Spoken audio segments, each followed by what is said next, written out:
बिस्मिल्लाहिर्रहमानिर्रहीम। अस्सलाम वालेकुम दोस्तों, जैसा कि आपको पता है कि वायरस बहुत शदीद आया हुआ है।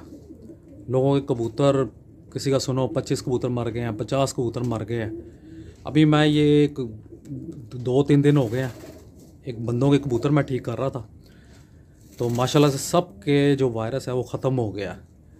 बहुत आसान नुस्खा है, इसको शेयर कीजिएगा, जितना ज़्यादा हो सके शेयर कीजिएगा। बचाना कबूतर को हमारी ज़िम्मेदारी है। आपने क्या करना है कि आपने जो जिस कबूतर के जो जितने भी कबूतर बीमार हैं या सही है, सब के साथ ये काम करना है।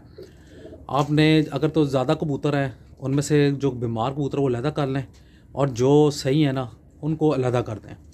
आपने करना क्या है कि जो आपने 2 जवे जो होते हैं ना लहसुन के, इतनी टुकड़ियाँ होती हैं बीच में मोटी वाली, वो आपने 2 ले लेनी है। ठीक है, पूरा जो वो जो होता है पूरा नहीं लेना आपने, सिर्फ उसकी में से 2 टुकड़ियाँ निकाल लेनी है। वो जितना होगा उतना ही अदरक ले लेना आपने उसको कूटना है, कूट के अच्छे तरीके से उसका पेस्ट बना लेना है।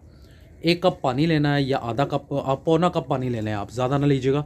आपने पौना कप पानी लेना है, उसमें डाल के उसको कुचल के अच्छा सा उसका ना ये मतलब जूस, ये पानी ऐसा सा डाल के आपने उसका जूस सा बना लेना है। उसको छानना है, छान के जो कबूतर भी है ना इस मसले में आया हुआ, उसको 2-2 सीसी पिला देना आपने।